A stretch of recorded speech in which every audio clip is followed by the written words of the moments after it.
Redaction week 8 is ready to go. It's Christmas party season for Jez, so we've got a new face with us today, haven't we, Matt? Hey Dave, Yeah, how you doing? yeah. I'm doing good. Good to be Great. finally getting onto this. Yeah, great to have you on here, and no technical issues with Discord, which is great. We just need to send that manual through to Dan and see if we can get him on next time. Um, Right, so we're gonna crack on with having a looking at week 7. We had some great games this week, and then we're just gonna have a look at the week 8 game with Dave, the Sun Devils one, catch up with him about how the Sun Devils are doing. And we've got a few games we're gonna have a look at because it was very, very defensive this week for those two. Right. So should we start at the top with your game, Matt? All I can say is, told you so. Yeah, you had 3 points in it, but it was very, very close. Yeah, there's nothing in it. There's not been anything in any of our games for the last 2 seasons or so. Literally, coin toss. Case a special teams touchdown. So, Yeah, well, yeah, I think Jez summed it up there in that comment. What a game. Was this one that you took a look at, Dave? I only really looked at the summary you got up there. I didn't do any of the play-by-play on this one. I did a few other games and then just checked the results and couldn't believe how close this one was. And then when I looked into it a bit further, I thought it was potentially going to be a bigger gap in the score. I expected it to be high scoring, but I didn't think it would be the 1 point difference at the end. I thought it might have been 3 or 4. And as you say, right at the end, that special teams touchdown was what sealed it. Yeah, that's the thing, isn't it? You look at this summary page and you see 609 passing Oh, yards, 28 first downs against the 9. Um, Hamilton losing the turnover battle as well. And you're like, how did you still win that? no, go to the special teams. Look at the Let's returner have a tab. let's have a look at special teams. Look at the returner tab. That is crazy. A 60.8 average. mm. I did use my special play as well, so I got about 60 yards on my special play. It Yeah, wasn't that as good was as the TD. yeah, I got 60 yards on that. yeah, that is that's a lot of yardage. I mean, what's that 300, 400, almost 420 yards in kick returns. Compared to the Avalanches, which is just over 200. So Wow. that's extra 200 odd yards of special teams. If you add that onto the yardage totals, that makes you about even, doesn't it? Almost. Yeah. Yeah, that so talk us through it, Matt. That last quarter. How many things did you throw around the room as it was You know what? I was actually. I watched it as soon as I woke up in the morning on my phone, and to be brutally honest, I wasn't really awake until the fourth quarter. Yeah, Anything I'll say is Champagne got a pick six. He had a yeah. forced fumble as well. He nearly had probably his best game he's ever had for the Stampede. He So he finally earned his money, did he? he finally did it. Yeah, Yeah, because this but was yeah, it. So this is you 43 yards sideline touchdown going a point ahead again, right? yeah. That then ends in another drive where The Avalanche. Death by 1,000. Go Death back. by Yeah. 1,000 cuts. Mm. To be brutally honest, I was actually hoping they'd score quicker, so it'd give me more time to get a touchdown back. There Yeah, was no time on the absolutely. clock. So with a minute and 10 after seeing that in, were you like, oh, that's it, or did you think otherwise? No, I still thought it was 4 streaks. I thought it was at least 4 streaks with the timer because I think I'd still got 3 timeouts as well. I think so. I thought there was at least 4 plays in it, but I only needed 1. Yeah, 102-yard return. Oh, I couldn't. Can you just imagine Johnny's face though? Can you just Oh, imagine? I wonder. I wonder how much shit got thrown around. I really do. I do yeah. think there'd be a lot of stuff thrown. If I'd been him, I'd have been throwing things around. Yeah. Really matter, you know. Yeah, that's got to be an absolute sickener. Absolute sickener. That would be the thing that you'd be like, right, that's it. I'm never signing back up for this again. That's it. I'm done. Kind of moment. I wonder if that went The through his head. thing is, after I'd scored, it still got 3 more plays. So that's what I'm saying. Sometimes the clock in gridiron, just because you're in the 59th minute, means that you're going to get more plays than you think. Yeah. Could have missed that extra point as well. That's the killer that got me the other week. So you must have been Well, glad to see that go as well. Johnny missed 2 field goals and one was quite a short one as well. I think one was a 39er as well. So one of them had gone in, that would have been it. So yeah, so you've done the double over him. You didn't do the double last season, did you? No, because my kicker didn't come on last year. Right. At least he did the business this time. He disappeared. Kicker had disappeared down the tunnel last year. Right. Is there anything else you want to cover off on this one? Just we'll see. Well, I'm sure we'll see the Avalanche in the playoffs at some point. Okay. Let's move on to the next one then. What was the other one we had? Oh yeah. So Razors and the Bears.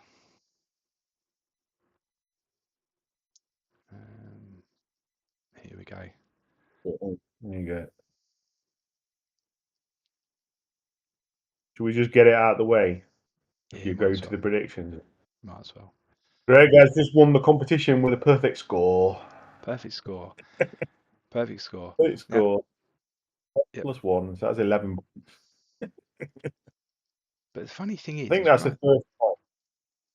When what? Sorry. I was just about to say, I think that's the first time we've ever had a perfect score. The funny thing is, though, when I saw the score, I was thinking to myself, well, that's a lot closer than I thought it would be. But then I'd predicted it to be exactly that. So, yeah. Yeah, I wasn't, looking at it and how dominant the Razorbacks have been for 2 seasons. Out the back of this, I thought that's probably closer than I thought it would be. Maybe in the yardage, though, because it's pretty balanced game. This is the kind of game you think this might be a 1-pointer, but this was actually a 1 score instead. Kendall talk it up or anything like that, or I don't know. Let's have a little look. Or is it just in case it Dan's corners perhaps can't cope with Meacham maybe? Looking at the wrong bit there, aren't I? I think I might be right in thinking that he might have key gamed it. No, that was the Kings one. So no key game on it. Have a look at the play-by-play. No, nothing. No. Anything is Brixton playing on a different surface. Other than that, that's it. Yeah.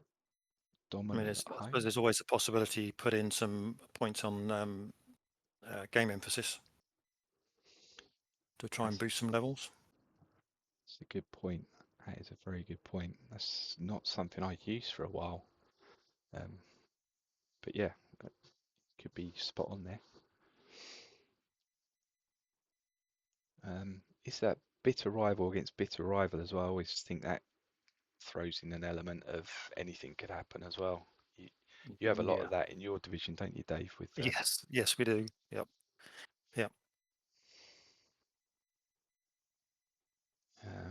So yeah, what was the let's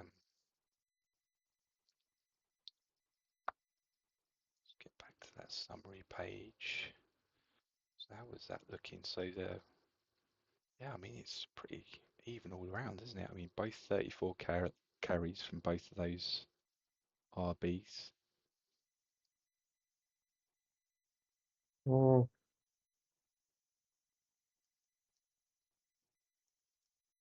Although there's a switcheroo there. He switched his quarterback. Kendall's gone back to Carr. He pulled Carr back in for this one. Right. I think he's done that in a couple of games because I think he's played a couple as a starter this time around. Oh, is that 2 or is that 3? I can't remember where the stats are on certain things. So he's played. I think we're up to date. When they redid it, as soon as somebody mentioned how can you pick your Pro Bowl players, I think it got done like instantly. Right. Okay. So, cool. So that was his second. So maybe he's getting thrown in for the big games. Maybe. I don't know. maybe he is still the better quarterback. I don't know. Or maybe Kendall's coaching both quarterbacks, and then depending on which one's pot that week or whatever, maybe there's nothing in it. I don't know. Yeah. Yeah, it could have been that he was trying to get, maybe Carr got hit by aging, so he was maybe trying to get him back up to a better level, maybe. Both his Carr was still quarterbacks quite young, same type, both I think either so. deep or short zone, or has he got one of though. each? Yeah, I don't think there's anything different. I think it's just the QST's like 5 off from memory. Yeah. Not like it's one's a deep zone and one's a tech quarterback. That's what I was thinking. Yeah, whether. No, I don't think it's that even. Got the wrong team. Wrong one. I was going to say wrong one.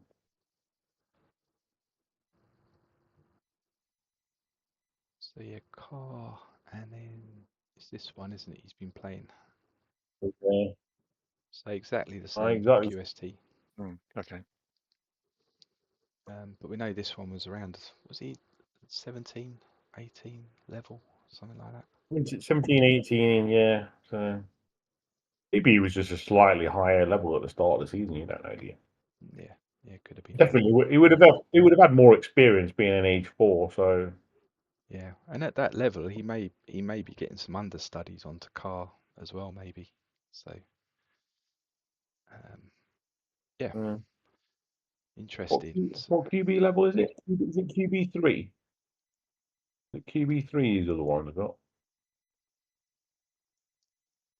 What one was it?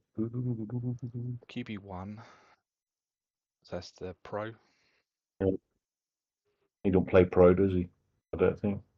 Don't think so, no. I think he's playing ace with his strong tight ends. So, yeah, so Razorbacks undefeated run of 29 stays intact, just. Hey? And keeps the... Definitely closer than I thought it would be, like you say. Yeah. Any thoughts, Dave? You got... No, I didn't. Unfortunately, I never really looked at this one, but looking at the scores there, it was certainly close throughout. And it might just have been one or two other unlucky plays or penalties at the wrong time were probably the difference. Yeah, let's just have a quick look because I noticed the last scores in the 55th minute, so he must have... Has that got him back within 7. Yeah. Razorbacks just saw the game out, and actually, one short pass We die away. See, that's crazy as well, isn't it? Because you think you got Lowe, who's number one of the number 1 rushers, because there's 3 in that division, isn't there, that are really close. He probably could have fallen over the line and it wouldn't have looked as close as it actually does No, on the that's true. scoreline. Yeah. So yeah. So it was close, but but first not and that close. with 10 seconds left, you'd take a knee, wouldn't you? You wouldn't even try, would you? Just take a knee. It's true. Yeah. That's true. Right, let's have a look at the last one then. So the Nighthawks. This was a shocker of a result, really. Hammering. Yeah. Hammering it was. Actually, I forgot to put Dan's scores on there. I have to see if he got close with them. Forgot he'd sent those 3. Let's have a little look at the Nighthawks. They seem to have been able to put a passing game together against the Mariners. Shut the Mariners down as well. Completely. Passing. Yeah. 5 from 14 attempts. That's pretty high. Yeah, so whether I don't know whether, let's have a look at the team sheets. Let's see if the Mariners thought they were going to try and. Oh, it's a pretty standard defense. I'm guessing 3-4. I'm guessing he's coaching tireless as he's got like one formation for offense. It's all fitness coaching there in the Mariners. Yeah, that's got to be the most unexciting footnotes I've seen on a game for a very long time as well. 4.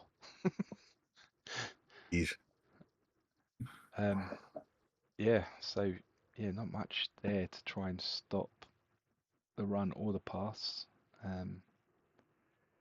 What have Very basic. The Nighthawks have gone 4-3. Bit of flex. So he does look like he's tried to key that run game, hasn't he? It seems to have worked. Yeah, because the Mariners have basically just tried to run it throughout. They've not really attempted any passing with so few attempts. So they've obviously set themselves up thinking the run would do the job, and they came unstuck. Yeah. Yeah, so whether that's was the intention from Lee, whether he just thought he had enough against Nighthawks. Because again, they're, same as Spitfires this season, coming off of that sort of 0-10, 1-9. So sometimes it catches the coaches out. But nice win for Chris there. Anything else you want to cover off on this one?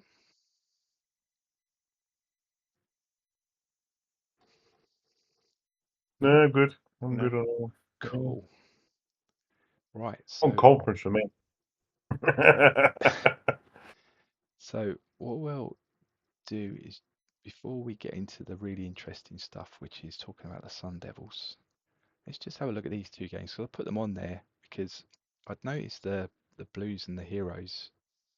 And I was just saying before we started, I can't remember seeing a game where actually it's all defensive points that have pretty much won the game.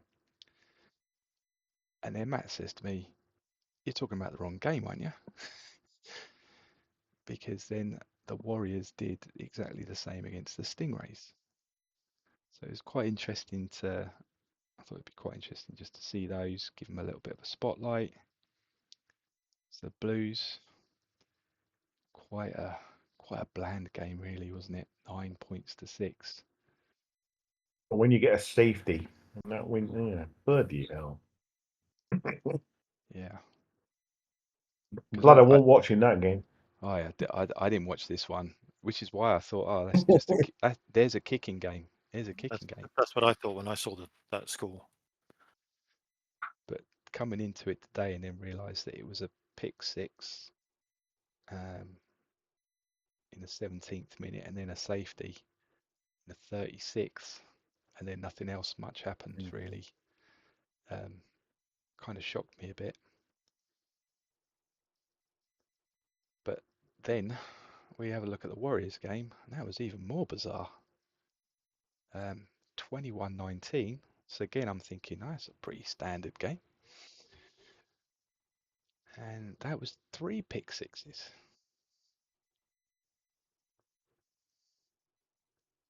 Second minute, Aye.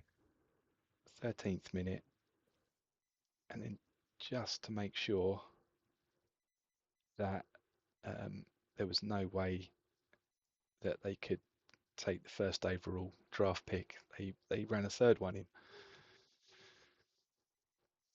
Some golden caretaking by Rich Jackson, that is.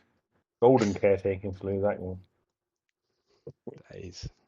He's done well there. But yeah, he has. That was crazy. I've never. I do wonder how much that's upset Todd though. Yeah, he was nailed on for the first pick, I think, but now he's down to pick 3. Don't know. Yeah. Hopefully Todd actually took in a pick 1 anyway. He would have picked something bizarre like a cornerback or some bizarre thing. Yeah, probably. But yeah, I mean, there's no way you can game plan and go, I'm setting this up for 3 pick sixes. That'll win it for me. There's no way you do that, right? No. So, it might be one of those instances where 3 pick sixes and actually all you're doing is slating your defense for letting the team down. Yeah, bizarre one. The thing is, though, he's not even won the first FWI. So he's there. I think he's second on it to Rob. At least you think to yourself, "Oh, I've won the FWI," and then he still hasn't got it. So. Yep, second on a 3.5, sharing it with the Snow Bears. So what would that be? That'd be 30, is it? Both sides? Yes, I think it is. So consolation, if that's not what you were trying to do. But yeah, 2 interesting games. Or 2 interesting scorelines. I don't know if interesting games is the right description for those 2, but yeah. Right, so we have got one game to look at this week. I've forgotten to set up the post-its because we're going to call a score on this. If you want me to let you know what the score's going to be on this one, Dave, let me know, and I'll make sure. As long as it's in my favour, I don't mind.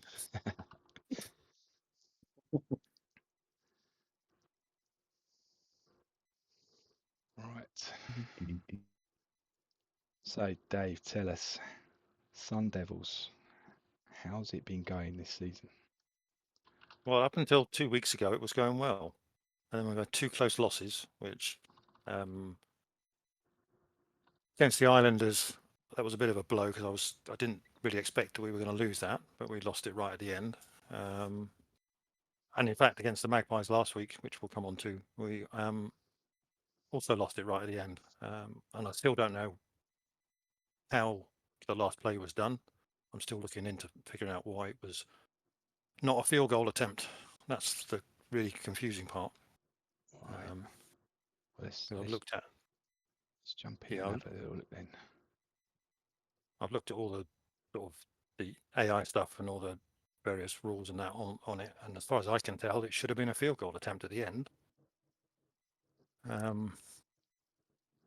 let's take it down then. Right, so where are we getting into? I have sympathy, Dave. This is what happened to me last year. Mm.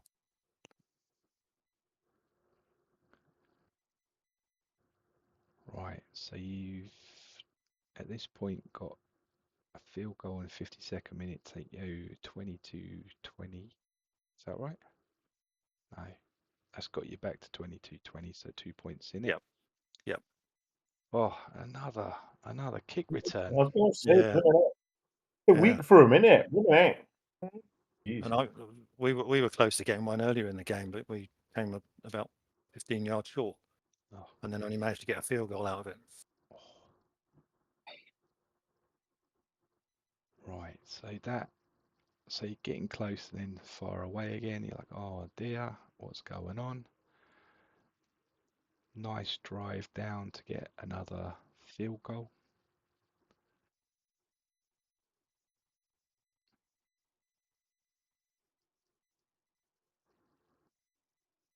29-23, you managed to stop the drive. A fumble. Week. We actually Oh, I managed love to it. take the lead. I love us. Oh, I love a streak. I love a streak with a touchdown right in. Oh, oh yeah, especially after a centre fumble, you're like, oh, come on, Yeah. come on, and then bang, in we go, 53-yard streak. Take But the then I 1 couldn't point lead.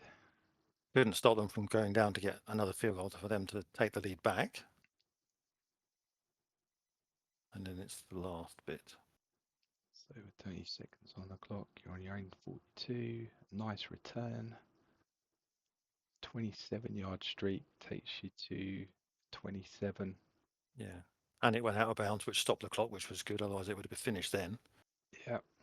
And we ran it and rather kick it. I still can't figure that one out.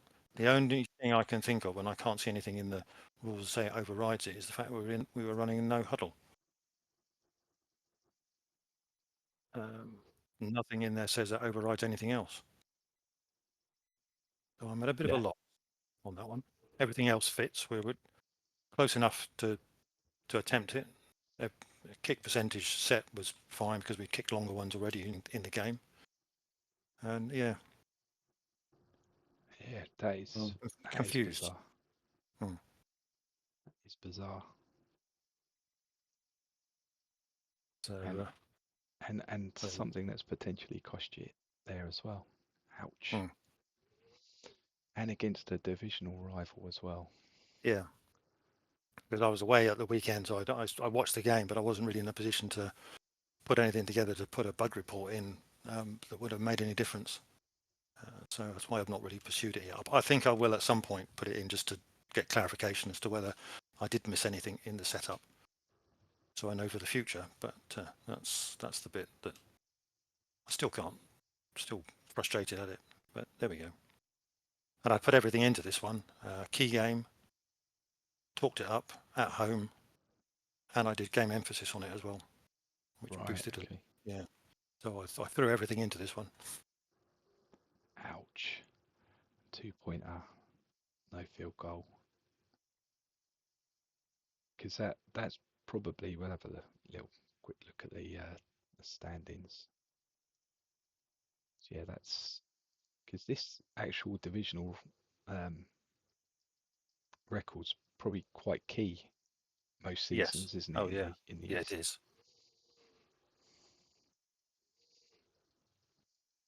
Even above and beyond the difference, because it does look like the Magpies are going to go 5-0 in division, doesn't it? Yeah, I would expect so now. Yeah. Yeah, like I was saying, the week before against the Islanders, it was a narrow loss where I think we just couldn't get down the field in the end to get the final score. Again, I think it was a 3-point difference on that. Because where do you feel like the Sun Devils are at the moment? Because during the off season, you're always a coach who's looking to do a deal. Yeah, it's been going for some time now. I've got into the position. I keep thinking, right, this season I will not look to trade any of my future picks away and try and just bide my time to get to that season to get the picks to build the team up. But then players come on the board that I think, well, actually, with what I've got, it actually makes sense to get them in now to try and boost the team, get some lower level players in to coach and build up for a season or two's time. And it looks like it's going to work when you bring them in and you get the initial aging results through. And then it's coaching has been the problem the last 2 seasons. It's just not worked the way I'd like. Not on the right players or not enough. Last season was probably the best season I had for coaching defensive ends that I've had for a long time. But years before, I've done coaching on my key defensive end and got probably 1 level increase, and I've coached them every week. Last season, I think I had 2 that I was coaching up, which did well. I traded one away to get some a couple of players in and picks. And the one I'm coaching this season has gone up 1 level so far. So it's another frustrating part. I know it's all part of the game and whatever, and I take it as it is, but sometimes it can be a bit disheartening that you put all that effort in and don't get the returns. You coach in 5-point increments, Dave, or do you? Yeah, generally spread I it do. out? No, I generally do 5. Occasionally I might do 8s, but mostly I do 5s on that. Right. And it's worked quite a lot of the times, but for some reason it's just not helping as much this year. And even although I'm not getting the levels in the players, some of the coaching on the players themselves are not as much as they used to be. So I'm struggling on those as well. So they get hit from that side if I'm against teams that have got higher PCV values in their plays, and I'm up against them. It gives me that slight disadvantage as well. But I'm going to keep persevering. I've been in it from the start, and I've got no intention of leaving at the moment. No, good, good. And it is what's your kind of staffing strategy? Do you try and get even across the board, or do you target any areas where you think you're gonna key for a season? I probably keep it fairly even. I definitely make sure I've got coaches in every position. The ones I don't tend to look at very often is the front office manager. I've never done a development coach. I've taken away that risk or kept that risk in there of having the 1s and 10s. Because quite often it's usually a benefit. I do get I have got 10s, and quite a lot of the time it's been on older players, which is less of an issue. So I've not been too concerned of getting a development coach in to reduce that negative impact, but to keep the potential benefit of the positive impact at the lower end. So yeah, I try to keep it a fairly good spread. I don't always go for potentially the best sort of level, the MIA levels within for each coach to maximise what I'm going to use them for. I'll go with what there is, and sometimes just look at the level more than anything. If I can get a higher level one that's not quite so good, go for that, because the other coaches will probably try and pick up the ones that are best suited for those positions. So it's not worked out too bad over the years. I've had quite a few team captains that I've brought onto the coaching squad and still kept them, and they've done fairly well. Yeah, it's a nice little touch, that one. I do like that. It's always annoying when you've got that one player that you think to yourself, "Oh, I've held on to him for 11 seasons, and I've had him as team coach," and then all of a sudden they just go, "Nah, do you know what? I've had enough," and they just don't come back for that level 5 coach, and you're like, "What did I do? What did I do?" But yeah, so talk us through, Dave. Defense, offense. Who are your star players? Who are those players that you come in and you go, that's my lad, that's my boy? Have you got any of those ones you get that kind of connection with? On the offense, it's usually been I tend to look at the tight end as the sort of key position. I've worked on those quite a lot over the seasons. I've had quite a few good tight ends years gone by. I mean, even now it's a young tight end I've got in at the moment. This one Thurwell. Yeah. I think I drafted him in last season, put him on the development squad. He did fairly well, and he's performing okay this season. Just need to boost him a bit more, and hopefully he'll be there for a few more years. So that's probably the key one. I've apart from the early few years, I've not really concentrated too much on the running game, although I'm trying to get back to that with some of the trading I did off season. It's not worked out quite as I was hoping, but I think that's more down to probably some of the offensive line I've got. I've got two good offensive linemen and 3 just about average. So I need at least one more good offensive lineman in there, which might start making the difference. But some games it's worked, some games it hasn't. So I've got the passing game to generally try and fall back on, but even that's been struggling this year. Who's your star D man at the moment? Is it one of those defensive ends? My middle linebacker. Which one's he's the one. Man. Yeah. Iceman. Well, that sounds like one I'd trade in. That does, Dave. That's one of my type of names. I like that one. I think I pulled him in on in the. I pulled him in at the draft. I can't remember whether it was one I scouted or not. Possibly might have been. Can't remember now. It's going back a few years. Oh, that's nice little extra QST on him as well. So that's cool. Do you make use of that in the stancing at all? I do actually. Yes. Yeah, where I can. Try and utilize that. It's a bit of a fine art getting those stances right. But I do try and use them where I can.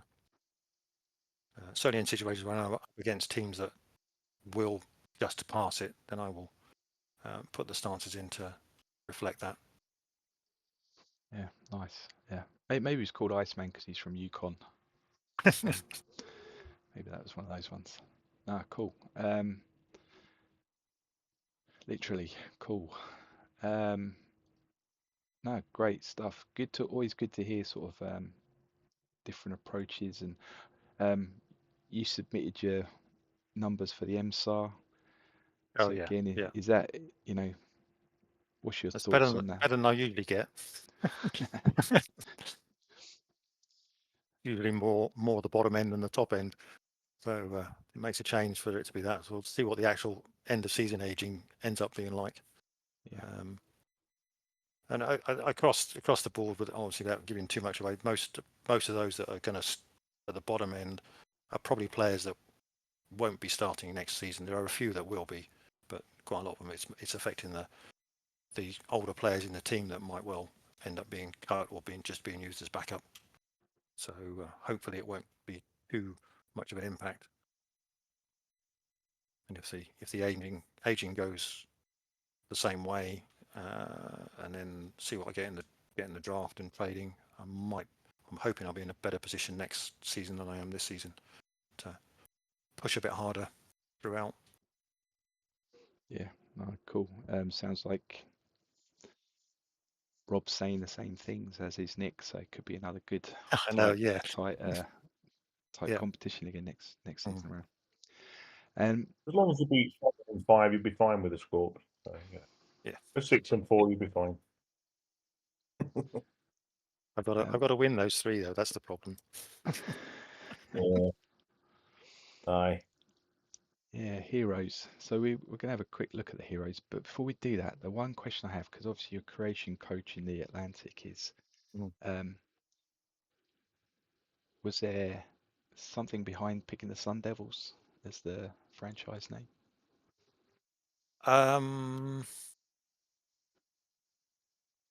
There probably was at the time, but I'm trying to think what it was now.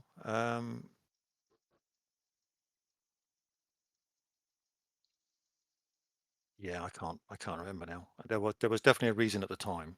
Was going through all the list. There was there was a few I mean, one of the options I was thinking of was actually going with, I think Dolphins was one of the ones on there, because I've followed Miami anyway, and I was thinking, well, I live on the south coast, so it could be that. But then I thought, well, it's quite, we can get quite a lot of sunshine down here compared to other places. So I then thought, well, okay, let's go with the Sun Devils. Yeah. Cool. Yeah, just one of those things that makes me wonder if there's any backstories behind them. But how many how many years is that now? So from season 6 to what was season 39 now? So 16? Something like that. Yeah. Wow, that's a long Yeah. time. Mm. Right, let's have a look at this Heroes game then. So this is one we're going to do a little prediction on. How are you feeling about this coming into it? If we were playing at home, yeah, okay. Playing away, I don't expect to win.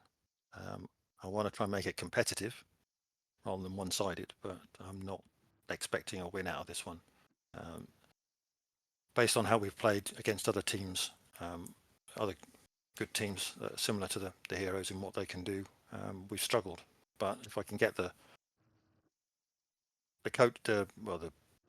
defensive stances and plays right on that, then we stand a chance. But it's going to be tough. My offense has got to do something useful for a change rather than struggle, because it's been a problem to keep some consistency going throughout the whole game. We have flashes of some good bits, but then we have a lot of times when we just stall for whatever reason, and it's penalties sometimes that have caused us a headache, where we got in position to score, either can't move it and have to kick the field goal, and then even sometimes miss those, or penalties push us out of field goal range, or we turn the ball over. So all the usual stuff that frustrates any coach. Yeah, that red zone area as well. What's your kind of red zone stats on here? Do they have them on here? Look at that Oh, average. Look at that average starting position though. That's a good special teams there, Dave. Yep. Yeah. Magpies are number one, I think. Yeah, that's what's helped us, and has done through sort of many seasons, getting the special teams to perform and give us that good starting field position, so we don't have to do much. And we just got to finish it off.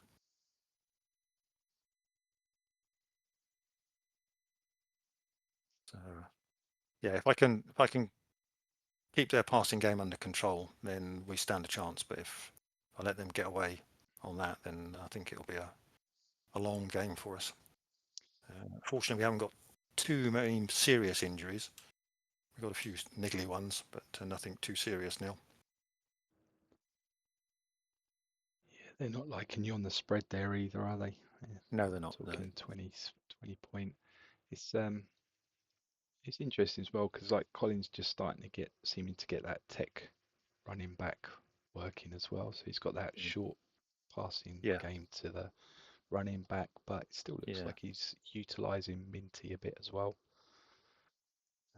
Yeah, but they are doing a lot more short passes than they used to. A few seasons back, it was just long passing, deep passing for them. So it's definitely changed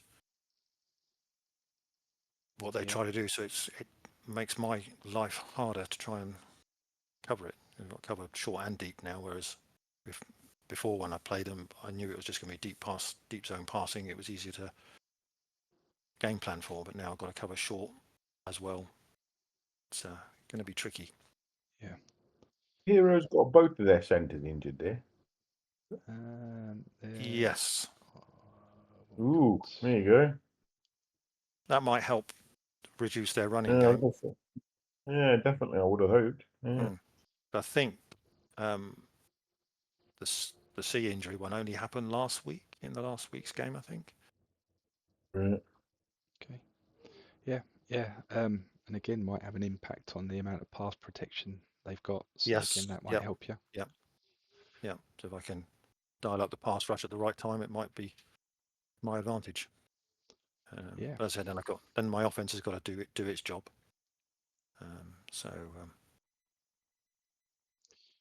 Right. Yeah, you got So to watch out for their pass rush though, because it's put me in number one sacker there. oh yeah, was it 18 he had this season so far? Yeah, QB. he's a high. He is. He's a high level. Yep. Right. So Dave, do you wanna kick us off with a prediction? Um,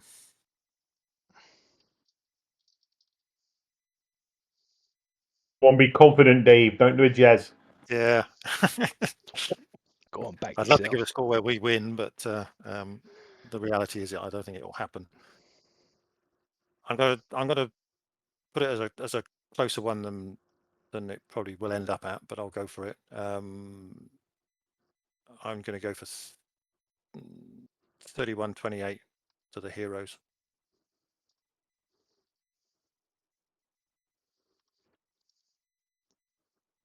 Okay. And Matt.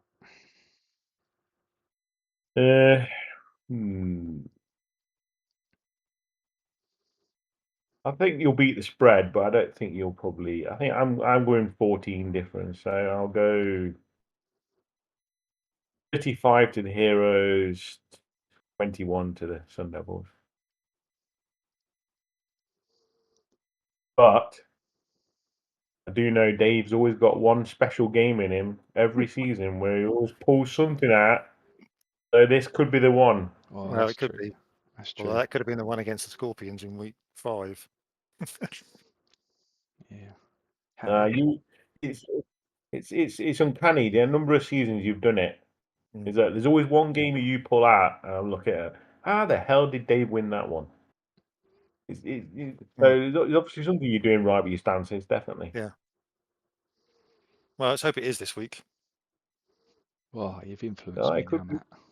You've influenced me now. Well, I'm gonna say it's this one. 38 to 35, and I'm gonna do a seeing as Jez in his in here. I'll call it an OT one as well. So yeah, right. Here we go.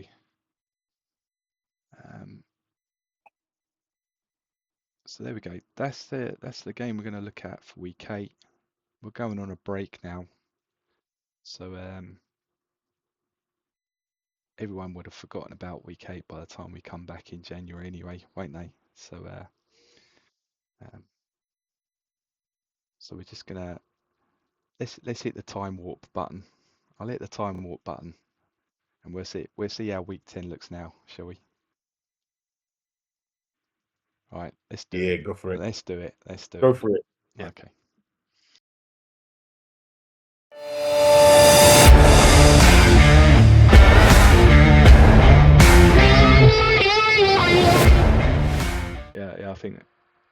Yeah, I think we're back. Yeah. Happy New Year, Dave. Happy New Year, Matt. Here we are. Are we there? I think so. I think we're in redaction. If I have a look at the site now, I think we've got. Yeah, week 10. Welcome to week 10 of the redaction. Yeah.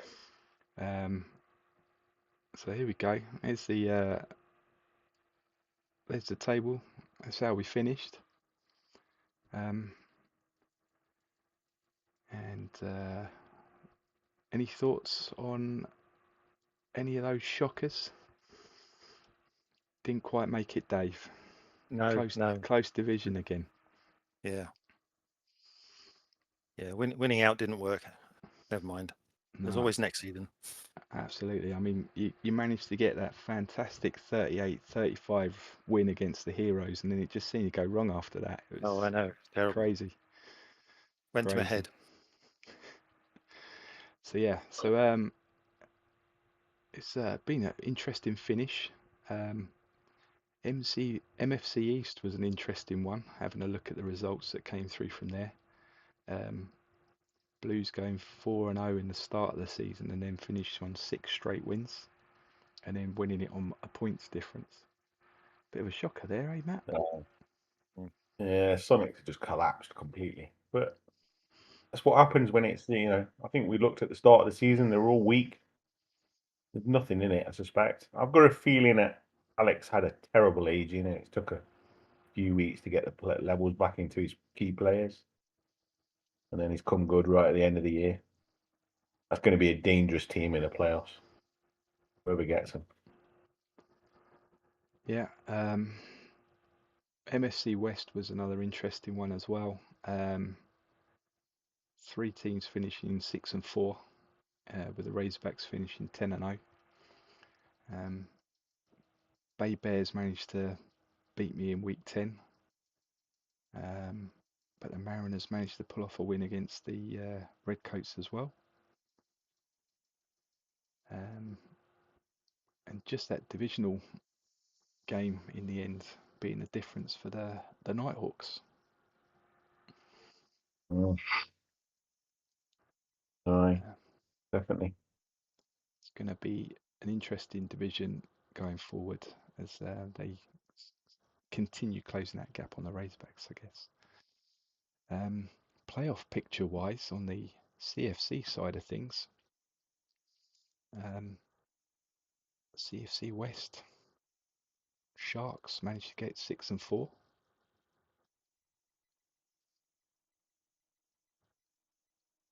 Finishing Aye. strong. Well, he's lost three games against us and the Avalanche. So he's in the toughest division in the CFC, I think. Wow. Yeah, probably saving any other division. Yeah, it would probably be a 500 team. Yep, because that left us with a playoff picture looking like that.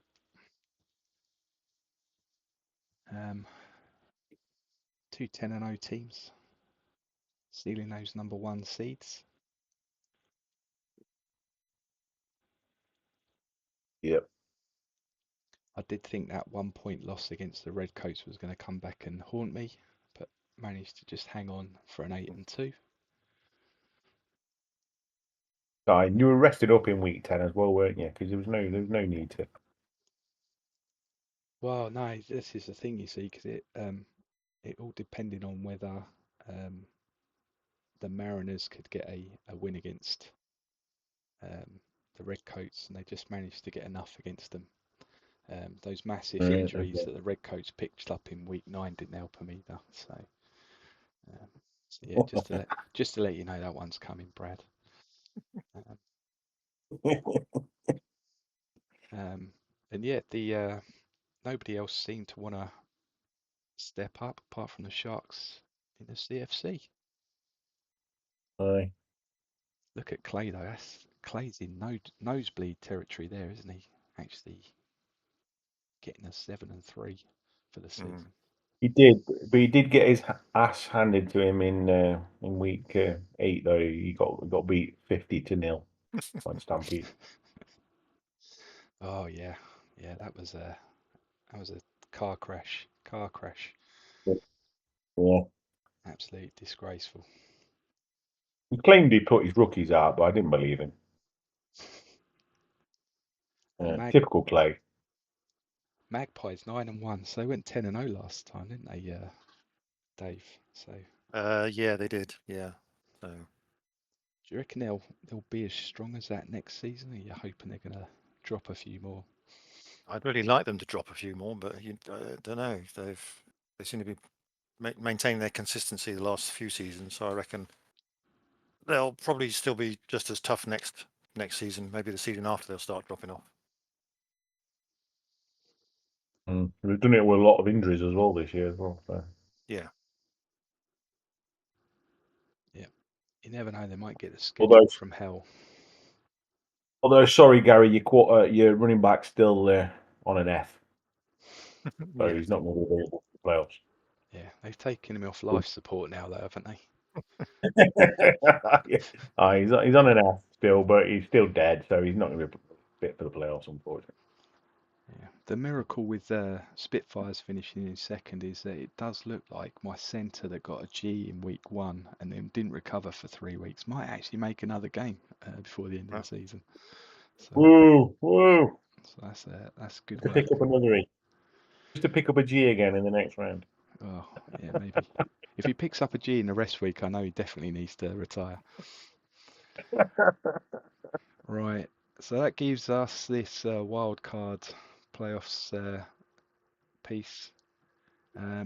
Sharks on the road to the Heroes. 2 pass-heavy teams.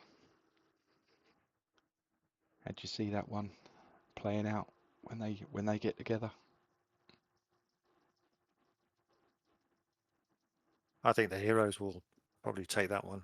They just got the stronger team. Yeah, Sharks they're definitely going to be giving you more trouble next season, aren't they, Matt? Well, they'll give us a game. They'll give us a game. He's got to sort his tackles out first. That's been his Achilles heel. Yeah, and if he's playing the Heroes, like we've seen, they've got a number 1 Saka. He's going to have a busy day. Yeah. His QB is going to be scrambling big time. Old Dev squad stew. I think he's going to get sacked 10 times by the looks of it. Just 10. Then Alexis perhaps got his levels into his left tackle now, so maybe he's coached up well. So, but based on last week, I can't see it. Things aren't looking good for the Kings either. They're at home, but they've got the Avalanche. Yeah. Do you think it'll be another If you similar 50-0, 50-0 shutout? He might. I think Clay might manage to get a field goal, but I think that could be about it. To be honest. Wow. When the Avalanche game overs come on. Yeah. Did the Kings didn't make the playoffs last time around, did they? Well, they were drafting high, weren't they? I think, or mid 17ish. Mid-teens. Yeah. Mid-teens. I think. I was thinking they did make it, but maybe they didn't. I can't remember. I'd have to look back even further in time to find that out. So might not be able to do that today. But yeah, that's not a nice first playoff game at home to the Avalanche. So that looks like might be a road win. What do you reckon, Dave? Do you think that's a road win, that one? Yeah, I would say it's probably a fairly easy road win. That one. But then if the Avalanche win, that sets them up to play the Magpies in the divisionals, and I could see the Magpies giving them a good game. Yeah. Right, so let's shift on to the MSC. So Spartans managed to win their division 8-2. Aztecs kind of falling off towards the end of the season. Mariners managing to pick up that second wildcard spot. Mariners loss of rushing. Spartans still in a changeover, right, at the moment. Allegedly they're rebuilding, but they still won the division. So are they really rebuilding? Well, the Rapiers, the Snow Bears are in that rebuild phase. Aztecs are in their usual kind of static position of, they turn up, they pass a lot of yards, but not picking up the key results. But I think it's a weaker Spartans team than we've seen over the past 3 or 4 seasons. I still think they'll get past the Mariners. I think they'll get past them. You can shut Lee's rushing offense down, and you've shut them down. I'm Yep. pretty certain Jez has still got good DTs because he ain't traded any out. So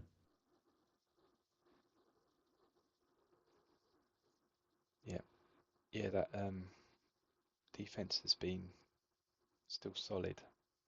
Maybe more open to a heavier passing team, maybe, but Mariners might fall into that right category for what he thinks he might be able to stop, maybe. yeah, I would have thought so.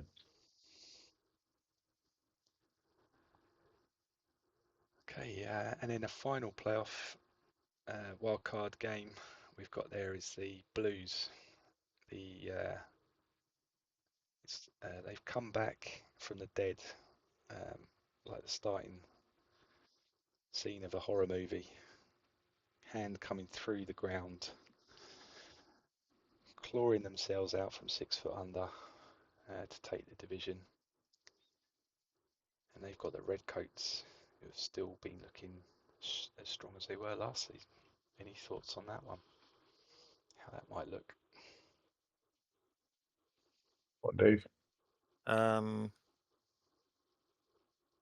Based on where they ended up with the records in the season, I suspect that's going to be a close game. I think the Redcoats would probably win it, though. It just depends on, as you were saying earlier, if the Blues have been able to get the coaching and improve through the season. They're probably a bit of an unknown by the time we get on this one. So, yeah, close. But I'm going with I would go with the Redcoats to take that one. I think the Blues win it. I think they're the hottest team in gridiron at the moment. I could see the Blues getting to the conference championship.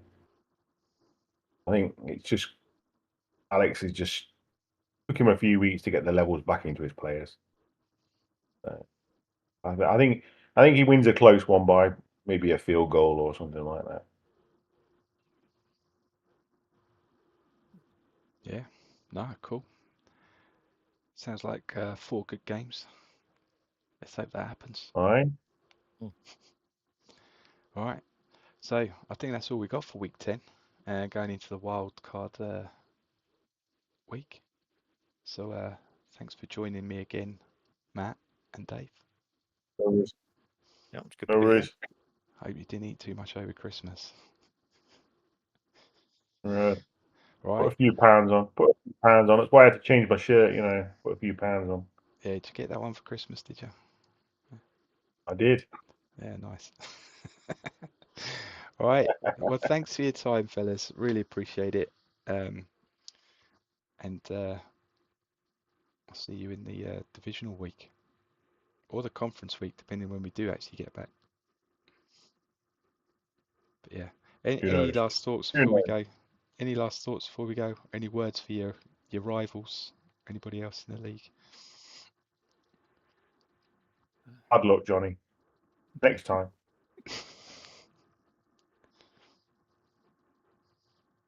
Right. I think they just keep doing what they're doing. I'll beat the Magpies again one day. I'll get back there. Great stuff. Yeah, thanks, Dave. Really appreciate your insights into the team. It's been great to hear from you. Yeah, no problem. All right. See you later. Bye. Yep. Cheers. Thanks. Bye.